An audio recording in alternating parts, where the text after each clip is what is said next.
Hello students, आज हम करेंगे क्लास +2 अकाउंटेंसी का चैप्टर नंबर 5 में हमारा टॉपिक है payment of the amount due to the retiring partner. जब पार्टनर फॉर्म में से रिटायर हो जाता है तो उस समय हमें उसको पेमेंट करनी पड़ती है जितनी रिटायरिंग पार्टनर की जो कैपिटल सभी एडजस्टमेंट्स करने के बाद आती है, तो वो अमाउंट हम उस पार्टनर को पे करते हैं जो फॉर्म से रिटायर हो रहा है। तो अब यहाँ पर हमारे पास दो ऑप्शन होते हैं। फर्स्ट ऑप्शन है हमारे पास if amount paid in cash or by cheque. जो पार्टनर फॉर्म से रिटायर हो रहा है हम उसको पेमेंट कैश में कर दें या चेक से उसकी पेमेंट कर दें और फॉर्म से उसका हिसाब ख़त्म कर दें। जब हम कैश में पेमेंट करते हैं उसको या चेक से पेमेंट करते हैं तो क्या जर्नल एंट्री हम फिर पास करते हैं। रिटायरिंग पार्टनर का जो कैपिटल अकाउंट होता है बच्चों, वो हम क्या कर देते हैं, डेबिट कर देते हैं टू कैश अकाउंट या बैंक अकाउंट। अगर हमने पेमेंट कैश में की है, कैश चला गया तो कैश क्रेडिट हो जाएगा। अगर हमने पेमेंट चेक से की है तो बैंक अकाउंट क्रेडिट हो जाएगा क्योंकि बैंक में से बैलेंस कम हो जाएगा। और जिस पार्टनर को हम पेमेंट कर रहे हैं उसका जो कैपिटल अकाउंट होता है बच्चों वो क्रेडिट होता है, तो अब उसको पेमेंट कर देंगे तो उसका कैपिटल अकाउंट बच्चों क्या हो जाएगा, डेबिट हो जाएगा, debit the receiver. Second option है हमारे पास if amount not paid in cash. अगर जो अमाउंट है वो कैश में पे नहीं की गई है, मीन जो पार्टनर है वो फॉर्म से रिटायर हो गया और हमने उसको अभी तक कोई भुगतान नहीं किया है। जब हम उसको पेमेंट नहीं कर रहे तो यहाँ पर कैश और बैंक तो हो ही नहीं सकता, तो उस केस में हम क्या करेंगे, उसकी जो कैपिटल का जो बैलेंस होगा वो हम उसके किस अकाउंट में ट्रांसफ़र कर देंगे, उसके लोन अकाउंट में। तो जर्नल एंट्री होगी retiring partner capital account debit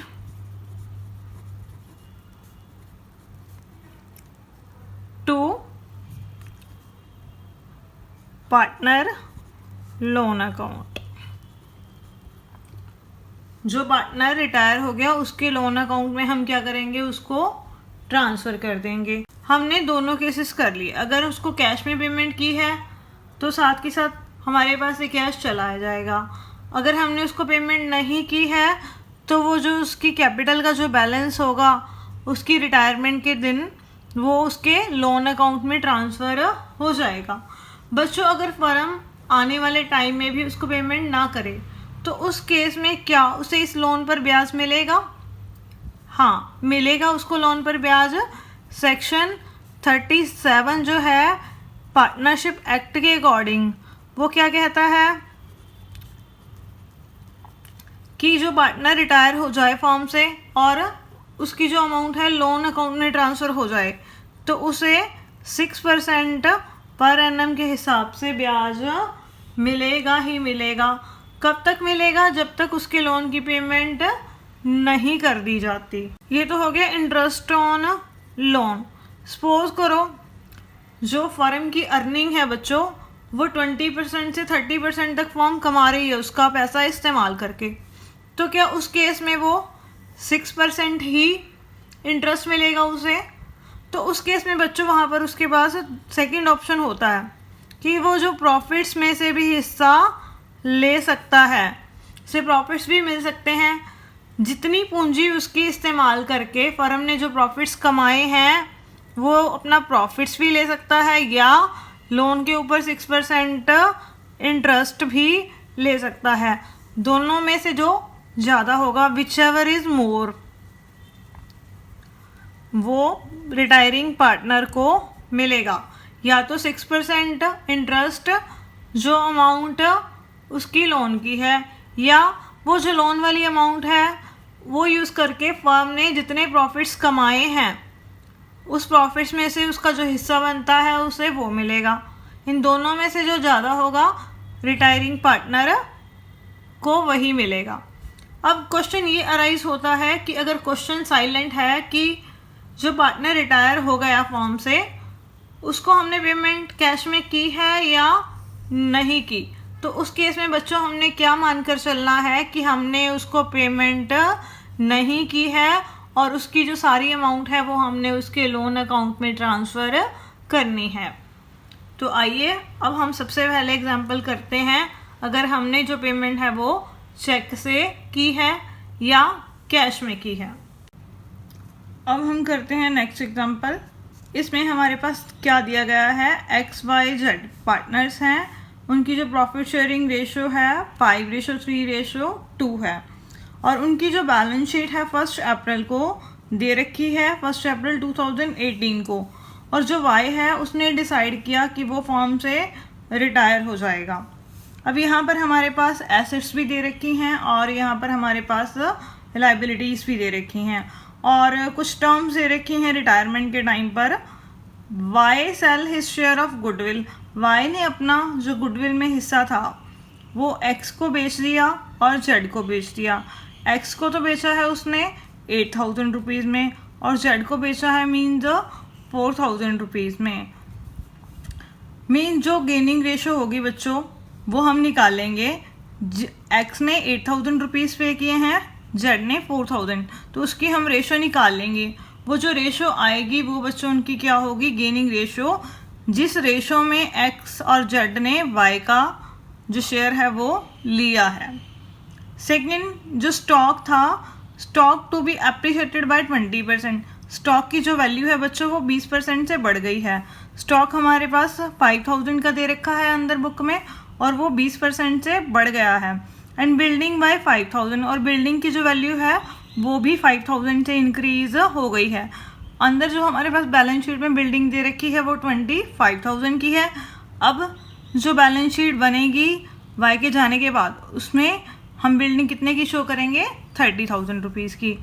और जो इन्वेस्टमेंट्स हैं बच्चों वो हमने बेच ली हैं कितने में, 22,000 रुपीज़ में। और जो Y है उसको भी भुगतान कर दिया गया है, उसकी पेमेंट कर दी गई है कैश में।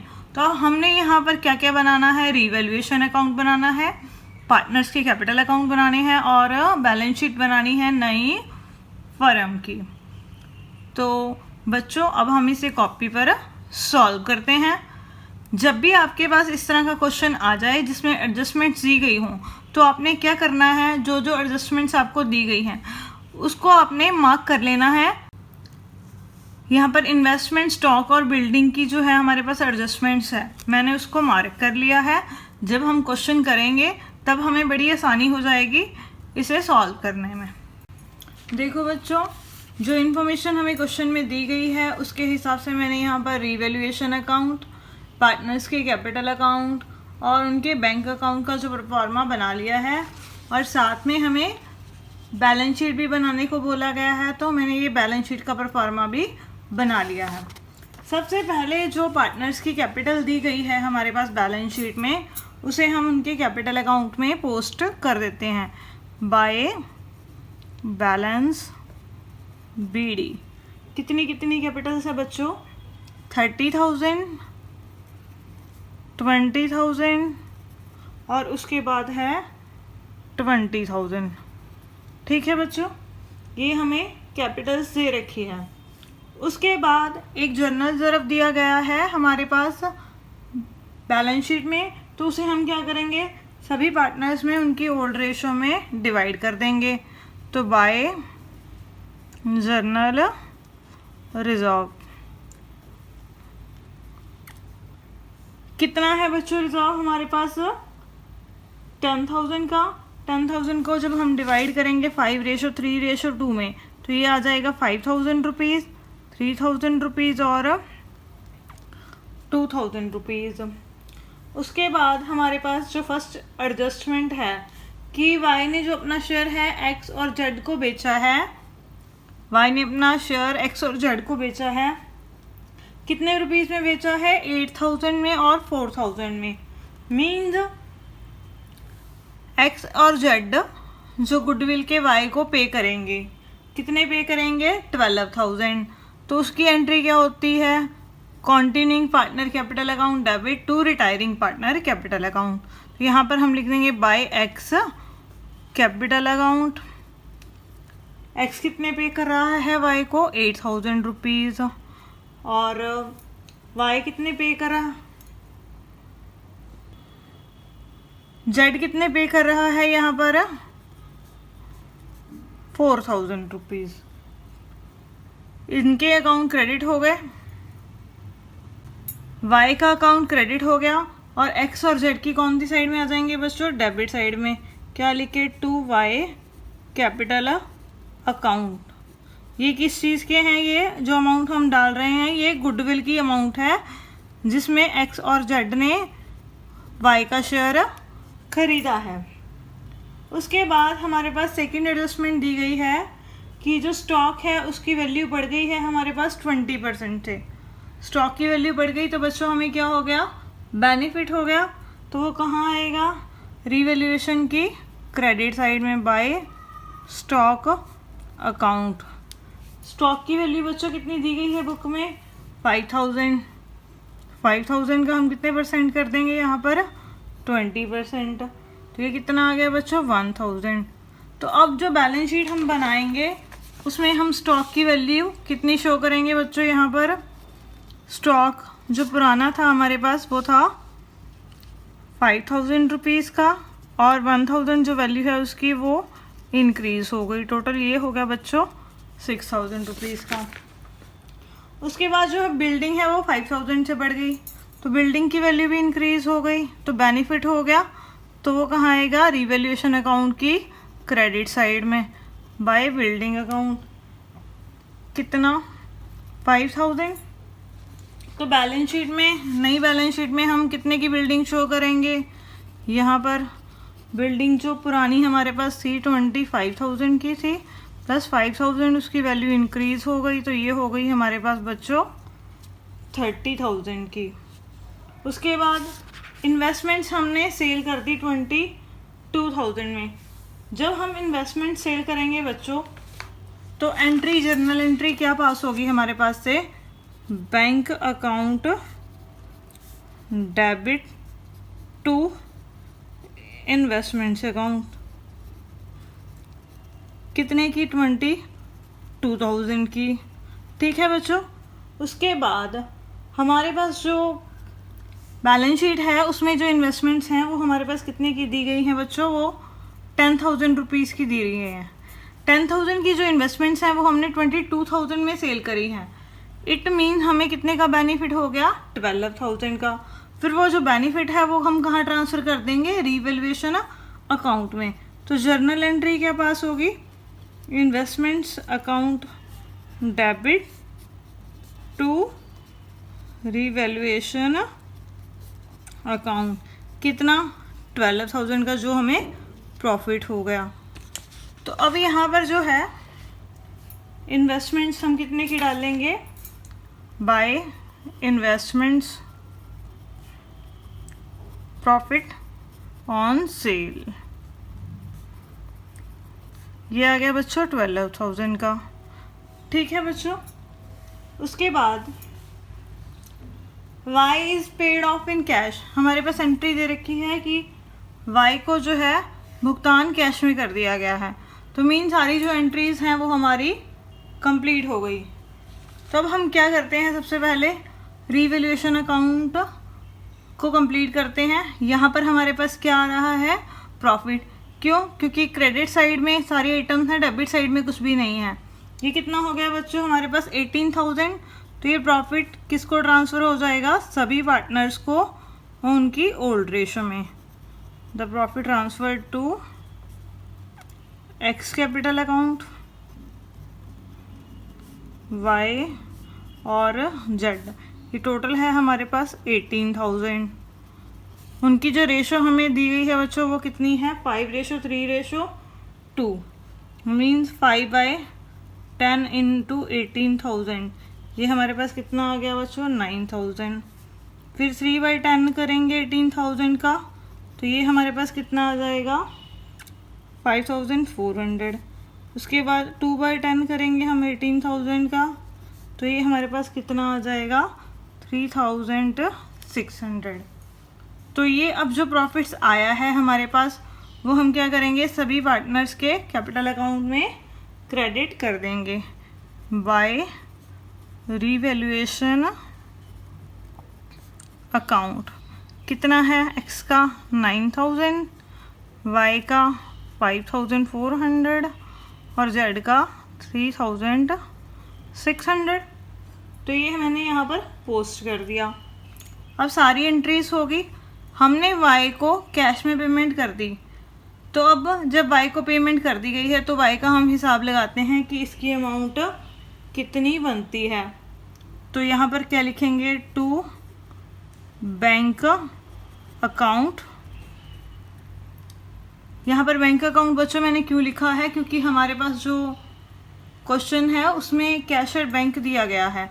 तो मीन्स हमारा जो सारा कैश होता है वो बैंक में होता है, तो जो भी ट्रांजेक्शन्स होंगी वो बैंक्स के थ्रू ही होंगी। तो इसका हम टोटल लगाएंगे तो ये आ गया हमारे पास 40,400। ठीक है बच्चों, तो ये मैंने इसको यहाँ पर पेमेंट कर दी। और बाकी जो हमारे पास बचे हुए पार्टनर्स हैं हम उनकी क्लोजिंग कैपिटल निकाल लेते हैं। उनकी ये क्रेडिट साइड है, इसको हम ऐड करेंगे तो ये बन गया हमारे पास 44,000। 44,000 में से 8,000 गया तो हमारे पास बैलेंस बचेगा 36,000 रुपीज़ का। तो ये आ गया उनका बैलेंस कैपिटल अकाउंट का। उसके बाद जो जेड है हमारे पास, उसका जो टोटल बन गया ये 25,600, उसमें से 4,000 हमने माइनस कर दिया तो इसकी क्लोजिंग कैपिटल आ गई 21,600। तो अब यहाँ पर भी हम इसका टोटल लगा देंगे डेबिट साइड में। हाँ बच्चों, उनके कैपिटल अकाउंट्स भी बन गए, उनका रिवैल्यूएशन अकाउंट भी बन गया। इसके बाद हम क्या बनाएंगे, बैंक अकाउंट। जो ओपनिंग बैलेंस हमारे पास क्वेश्चन में हमारे पास दिया गया है बैंक का, वो कितना दे रखा है बच्चों, 25,000। हमने जर्नल एंट्री पास करी थी इन्वेस्टमेंट को सेल करने की, तो वहाँ पर हमारे पास बैलेंस बढ़ गया था, बैंक अकाउंट यहाँ पर डेबिट हो रहा है। तो जब हम बैंक अकाउंट बनाएंगे तो ये कौन सी साइड में आ जाएगा, इसकी डेबिट साइड में, टू इन्वेस्टमेंट्स। ये हमने इन्वेस्टमेंट्स सेल की थी, कितने की आ गई, 22,000 की। उसके बाद बच्चों हमने वाई को पेमेंट करी है, तो उसकी जर्नल एंट्री क्या होगी, Y capital account debit to bank account. तो यहाँ पर हम क्या लिख देंगे, बाय वाई कैपिटल अकाउंट। कितनी पेमेंट की है, 40,400 की। तो अब यहाँ पर हमारी सारी बैंक की एंट्रीज हो गई, तो हम डेबिट साइड का टोटल लगाते हैं। ये बन गया हमारे पास 47,000। 47,000 हमारा बैंक बैलेंस था, उसमें से हमने 40,400 वाई को पे कर दिया, तो बाकी बैलेंस कितना बच गया हमारे पास, बाय बैलेंस सी डी 6,600। तो अब जो ये बैलेंस आया है इसे हम कहाँ ले जाएंगे, नई बैलेंस शीट में। वाई के रिटायर होने के बाद जो बैलेंस शीट बनेगी वहाँ पर हम इसे पोस्ट करेंगे। अब हमारा बैंक अकाउंट भी बन गया, तो अब हम बनाते हैं बैलेंस शीट। बैलेंस शीट में हम सबसे पहले क्या पोस्ट करते हैं, जो पार्टनर्स हैं उनकी कैपिटल्स। बच्चों हमारे पास कौन से दो पार्टनर्स रह गए अब, एक्स और जेड। एक्स और जेड की जो कैपिटल है हमने यहाँ पर निकाल ली है, वो यहाँ पर हम बैलेंस शीट में पोस्ट कर देंगे, 36,000 और 21,600।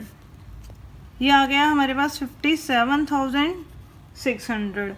उसके बाद हमारे पास जो बैलेंस शीट में क्रेडिटर्स दे रखे हैं बच्चों, उसमें कोई चेंज नहीं आया, तो हमने वो वैसे के वैसे लिख लिए।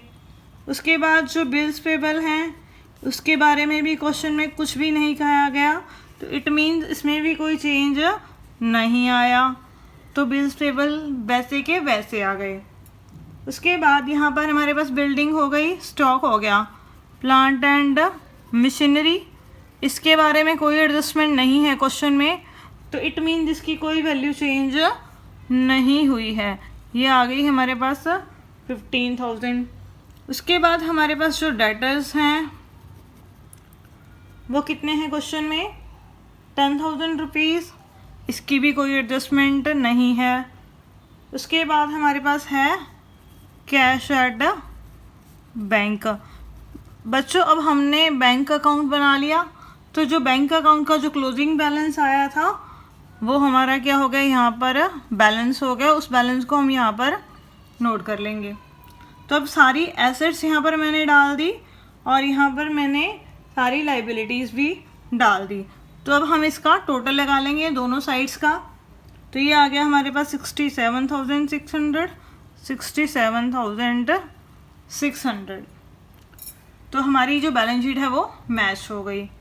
तो बच्चों इसी के साथ ये क्वेश्चन भी हमारा कंप्लीट हो गया। अब हमारे पास है इलस्ट्रेशन नंबर 40। इलस्ट्रेशन 40 में हमारे पास क्या दिया गया है, पर्थ, अंगद और लीशा, ये 3 पार्टनर्स हैं एक पार्टनरशिप फॉर्म में। उनकी जो प्रॉफिट शेयरिंग रेशो है बच्चों वो 3:2:1 दे रखी है। अंगद जो है वो फॉर्म से रिटायर हो जाता है and his claim including capital and entitlement from the firm. उसका जो क्लेम है फर्म में रिटायरमेंट के टाइम पर, कैपिटल और बाकी सभी एडजस्टमेंट्स इंक्लूड करने के बाद, और उसमें उसका जो गुडविल का जो शेयर है वो भी इंक्लूड करने के बाद, वो बच्चों कितना है 50,000 rupees. After this amount was determined, जब हमने ये अमाउंट निकाल ली, इट वॉज फाउंड दैट, हमें यह पता लगा, there was an unrecorded piece of furniture, एक जो फर्नीचर था वो अनरिकॉर्डेड रह गया और उसकी वैल्यू जो है कितनी मानी गई है, फर्नीचर की वैल्यू 12,000 रुपीज़। तो ये बच्चों बेनिफिट हो गया हमें। तो जो फर्नीचर हमें मिला है, तो जब वो बेनिफिट हो गया तो उसकी हम क्या जर्नल एंट्री पास करेंगे, furniture account debit to revaluation account. जब कोई पार्टनर रिटायर हो रहा है तो हमें कोई बेनिफिट हो जाता है या किसी एसेट्स की वैल्यू बढ़ जाती है, तो वो हम किस में ट्रांसफ़र कर देते होते हैं, रीवैल्यूएशन अकाउंट में। Upon regarding of this piece of furniture the revise amount due to Angad was determined. अब ये फर्नीचर की वैल्यू लगाने के बाद हमें क्या करना है, अंगद को जो हमने पेमेंट करनी है वो रिवाइज करनी है, निकालनी है। And settled by giving him this piece of furniture, और उसकी पेमेंट में हम उसको क्या करेंगे, एक फर्नीचर दे देंगे और जो बाकी बैलेंस उसका बचेगा वो हम उसे कैश में पे कर देंगे। तो आपने यहाँ पर जर्नल एंट्रीज करनी है अंगद को जो हम पेमेंट कर रहे हैं उसकी। तो बच्चों ज़्यादा डिफ़िकल्ट क्वेश्चन नहीं है, ये सिंपल हमारे पास दे रखा है कि जो हमें फर्नीचर मिल गया है वो हमने रिकॉर्ड कर लेना है, और जो 12,000 बेनिफिट्स होगा फर्नीचर के आने से वो सभी पार्टनर्स को मिल जाएगा उनकी ओल्ड प्रॉफिट शेयरिंग रेशो में। उसके बाद जो अंगद का शेयर होगा वो हम क्या करेंगे, उसको जो हमने पेमेंट करनी है उसमें ऐड कर देंगे। बाकी हम अभी इसे कॉपी पर सॉल्व करते हैं, आपको सारा क्वेश्चन अच्छे से समझ में आ जाएगा। अभी हमने एग्जाम्पल को रीड आउट किया, उसमें हमारे पास क्या दे रखा था, पर्थ, अंगद और लीशा, ये पार्टनर्स हैं हमारे पास। उनकी जो प्रॉफिट शेयरिंग रेशो है बच्चों वो 3:2:1 हमें दी गई है। अंगद के रिटायर होने के बाद सारी एडजस्टमेंट्स करने के बाद उसकी जो कैपिटल है, हमने उसको जो पेमेंट करनी है बच्चों वो 50,000 की उसको पेमेंट हमने करनी है। लेकिन बाद में हमें पता चला कि एक फर्नीचर था जो जिसको हमने रिकॉर्ड नहीं किया था, तो वो उसकी जो है वैल्यू थी 12,000 और वो रिकॉर्ड करने वाला रह गया। तो अब हम इसे क्या करेंगे, रिकॉर्ड करेंगे बुक्स में। तो ये हमारा बच्चों क्या हो गया, बेनिफिट हो गया।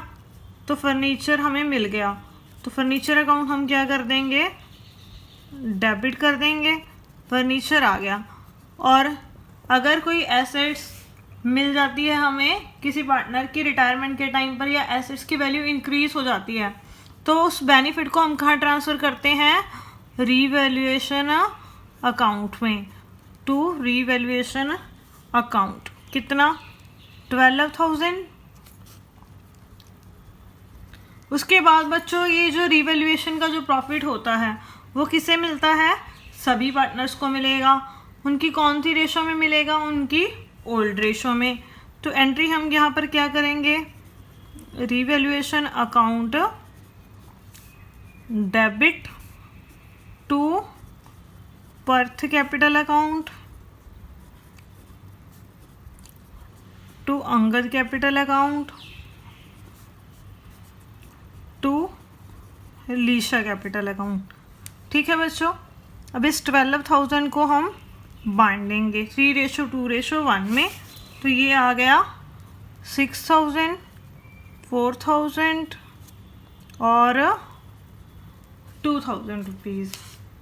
उसके बाद बच्चों अब अंगद जो रिटायर हो रहा है फॉर्म से, उसको कितना शेयर मिला है रिवैल्यूएशन के प्रॉफिट्स का? 4,000।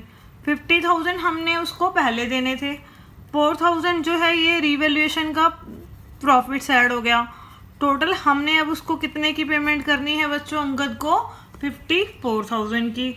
अब जो अंगद है उसका जो कैपिटल अकाउंट होगा, टोटल उसका जो बैलेंस होगा वो कितना हो जाएगा? 54,000। ठीक है बच्चों, लेकिन उसकी पेमेंट हमने कैसे की है? 54,000 में से 12,000 का जो फर्नीचर हमें मिला था वो हमने उसको दे दिया। बाकी जो पेमेंट बच गई कितनी आ गई? वो हमारे पास 42,000। ये पेमेंट हमने उसको कैश में दे दी। एक तो अब हम बिजनेस में हमारे पास एक फर्नीचर चला गया, फर्नीचर उसको हमने दे दिया। टू फर्नीचर अकाउंट कितने का? 12,000। बाकी जो बची हुई पेमेंट वो हमने उसको कैश में दे दी। तो टू कैश अकाउंट कितना बच्चों? 42,000 रुपीज़। तो ये हमारा हो गया क्वेश्चन कंप्लीट। अब बच्चों हम सेकंड केस की एग्जांपल करते हैं। जब रिटायरिंग पार्टनर को जो पेमेंट है वो कैश में नहीं की गई, उसकी जो पेमेंट है हमने लोन अकाउंट में ट्रांसफ़र करनी है। इलस्ट्रेशन 31, इसमें हमारे पास क्या क्या दिया गया है? ABCD पार्टनर्स हैं, उनकी जो प्रॉफिट शेयरिंग रेशो है बच्चों वो 1:2:3:4 है। जो D है वो फॉर्म से रिटायर हो गया है and his share was acquire by A and B equally. उसका जो हिस्सा था A और B ने ले लिया बराबर बराबर रेशो में। Goodwill was valued at 3-year purchase of average profit of last 4 years। Goodwill हमने वैल्यूड करनी है डी की रिटायरमेंट के टाइम पर। कैसे वैल्यूड करनी है? 3-year परचेज किसकी लेनी है? हमने एवरेज प्रॉफिट जो हमारे पास पिछले 4 सालों के हैं, और वो हमें निकाल कर दे रखे हैं क्वेश्चन में, विच वर 40,000 रुपीज़। जनरल रिजर्व जो था उसका जो बैलेंस है हमारे पास वो कितना है बच्चों? 1,30,000 रुपीज़।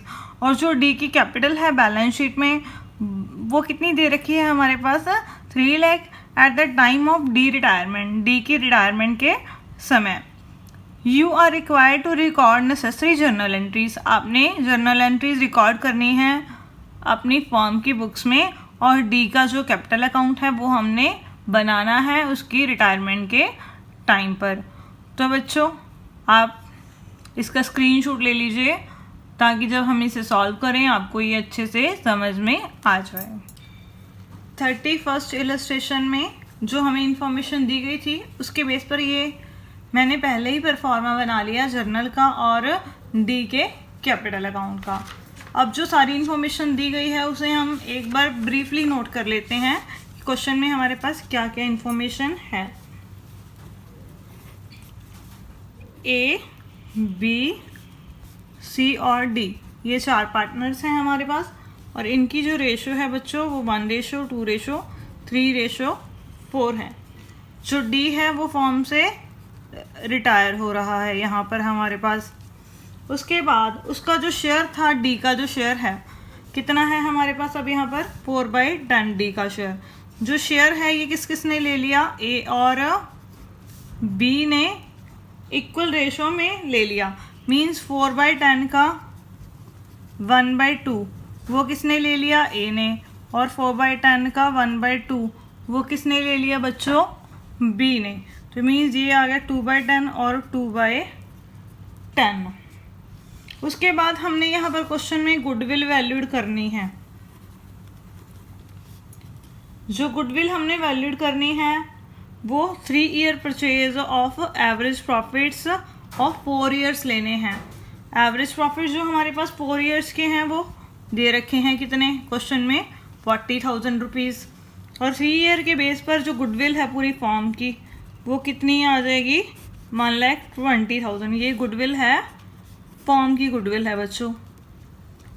अब हमने क्या करना है, एक तो हमारे पास जनरल रिजर्व दे रखा है डी की रिटायरमेंट के टाइम पर, वो कितना दिया हुआ है, 1,30,000 रुपीज़।